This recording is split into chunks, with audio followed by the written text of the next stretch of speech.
problema for posterior ao casamento, então tem uma doença mental grave ou uma doença transmissível, né, bem grave, apareceu depois. Aí a solução é pedir a separação do casamento.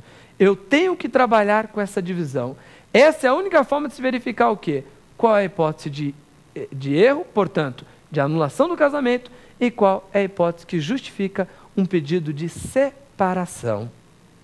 Professor, mas o casamento que foi depois foi resolvido, que foi extinto pela sua anulação e pela separação, não são sinônimos? Cuidado, meus amigos, não são sinônimos, não. Um casamento anulável, tecnicamente, eu estou desfazendo os seus efeitos, ok? Um casamento que a pessoa depois foi extinto pela separação, eu não desfaço os efeitos que foram produzidos até então, ok? Com isso, nós encerramos aqui as nossas perguntas e no próximo bloco nós vamos verificar duas questões de exame de ordem anteriores. Vamos lá?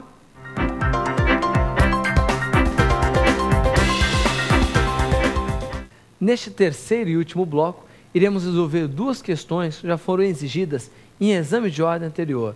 Vamos verificar as hipóteses de anulabilidade do casamento em questões que tratam de outras situações também que se confundem e que são objetos de pegadinha para você que está prestando exame de ordem e concurso. Vamos ver?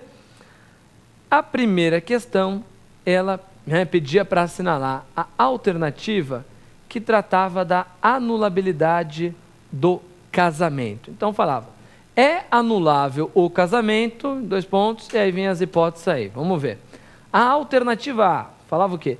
Por incompetência, ratione loci, do celebrante. A primeira hipótese é hipótese de casamento anulável. É a última hipótese de anulabilidade do casamento que está prevista no artigo 1550 do Código Civil. A pessoa se casou com autoridade incompetente em razão do local, esse casamento é anulável.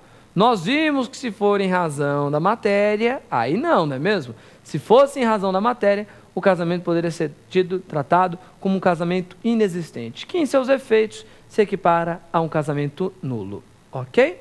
Vamos lá, a próxima pergunta? A próxima alternativa? A próxima alternativa, coloca a alternativa B. Entre afins em linha reta. Espera aí, ó. É anulável o casamento entre afins em linha reta? Professor, quem são os afins? Olha aí só, gente. Tome cuidado com isso, hein? Afins, eu sempre costumo falar que são aqueles parentes que você não era afim de ter. Tem uma forma melhor de se definir?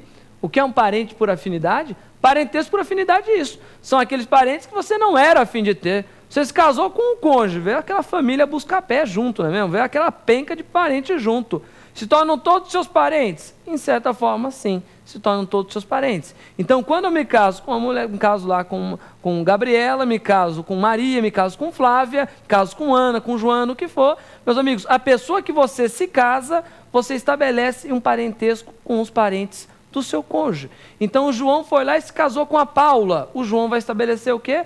Vai estabelecer um parentesco com os parentes de Paula. Os parentes de Paula na linha reta, ascendentes e descendentes, não importa o grau. Então, ascendentes com a mãe, com a avó, com a bisavó. Poxa, professor, eu tenho um parentesco com a minha sogra? Né? Desculpa lhe dar essa notícia, mas sim, não é mesmo? É por isso que muitas vezes a gente brinca, né? E você vê o pessoal brincando que não existe ex-sogra. Você não quebra o parentesco quando você se separa da sua mulher, se divorcia da sua mulher, com a sua sogra. Sogra is forever. Tome cuidado, meus amigos. Sogras são para sempre.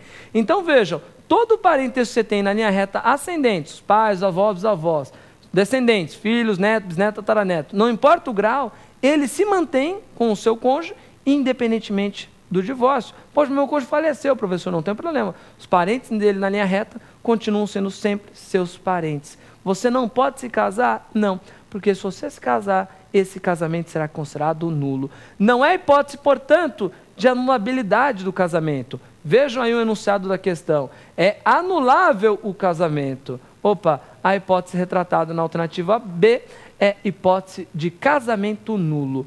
Casou com algum parente afim em linha reta, é a mesma coisa que ter casado com um parente seu, um parente consanguíneo na linha reta. Esse casamento é nulo, não é mesmo? Professor, também é difícil, né? Uma pessoa querer se casar com a sogra. Meus amigos, tem maluco para tudo nessa vida, não é mesmo? Às vezes o cara se apaixonou pela mulher, a mulher morreu, viu na sogra ali o espelho da mulher. Vejam, esse casamento não será permitido de jeito nenhum. Professor, e o cunhado? Cunhado é parente? E aí, meus amigos? Cunhado, são parentes? Desculpa dessa outra notícia triste para vocês também, não é mesmo? Mas cunhados são parentes sim, à luz do que está no Código Civil. Só que tome cuidado, é o único parentesco colateral por afinidade que se estabelece. Mas professor, se a minha mulher morrer, eu não posso casar com a irmã dela? Se o seu marido falecer, você pode se casar com o irmão dele? Ô, professor, já está tudo meio igual, o cara é meio igual, o jeito é meio igual, a personalidade, não posso trocar 6 por meia dúzia? E aí, a resposta é positiva. Vejam só, o parentesco por afinidade na linha reta, ascendentes e descendentes, ele não se dissolve com a dissolução do casamento. Então, mesmo com a morte, com o divórcio, permanece. Então, você não pode se casar com nenhum parente na linha reta do seu cônjuge. Mas você pode sim se casar com o cunhado ou com a cunhada. O que é uma situação, até mesmo historicamente, era muito comum. No passado, até você mesmo que assistiu aquele filme, O Patriota, lembra do filme com o Mel Gibson? No filme, a esposa dele falece, e ele lá no final do filme tem um relacionamento e vai lá se casar com quem? Vai lá se casar com a irmã de sua falecida esposa. Esse casamento também é possível no ordenamento jurídico brasileiro. Ok? Então, portanto, essa alternativa está incorreta. Por enquanto, apenas a primeira está correta, vamos analisar todas. A próxima. C. Por incompetência, racione matéria do celebrante. E aí, por incompetência em razão da matéria do celebrante, o casamento é anulável? A gente já comentou a respeito disso e vimos que não, que nessa hipótese o casamento é inexistente. Professor, não tem a alternativa inexistente na minha prova. Assinale então, porque isso equivale, né, um casamento nulo, ok? Foi o exemplo lá do juiz de futebol. E por fim, a última hipótese, de enfermo mental sem necessário discernimento para os atos da vida civil.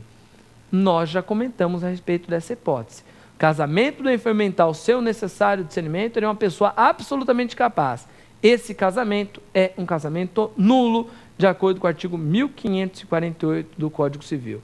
Não confundir com a hipótese do casamento do incapaz de manifestar de forma inequívoca o seu consentimento. Aí sim seria a hipótese de anulabilidade. Isso aqui é pegadinha. Tem que tomar muito cuidado com essa distinção, ok? Os termos se confundem, parecem a mesma coisa, mas não é.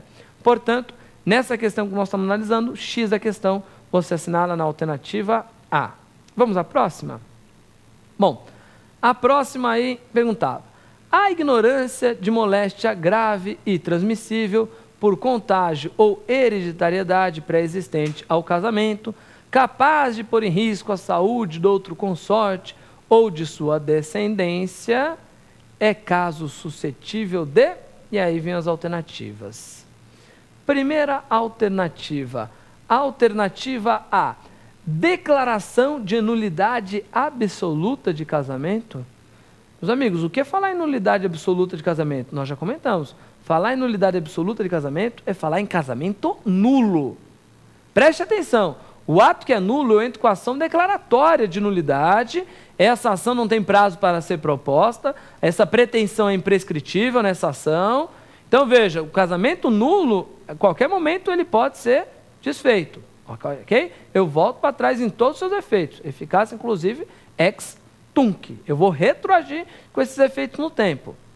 Cuidado, as hipóteses de casamento nulo, de nulidade absoluta do casamento, estão apenas no artigo 1521 do Código Civil, aliado à hipótese do enfermo mental, que está no 1548. Então, tome cuidado. As hipóteses de impedimento no 1521 são hipóteses que, se a pessoa se casar, o casamento é nulo, é aliada à hipótese que também está lá no 1548, que é a hipótese do enfermo mental, da pessoa que é absolutamente incapaz por deficiência mental. Ok? O casamento é nulo. Não é a hipótese do caput. A alternativa B fala separação judicial litigiosa. Olha aí, ó. Vamos voltar no enunciado. Por que não poderia ser hipótese de separação judicial litigiosa? Olha o que diz o enunciado. A ignorância. Opa, você aí que está com a questão impressa, Olha aí, a gente até fala, para você, numa prova, você está lá na tua prova, você pega a sua caneta e vai riscando.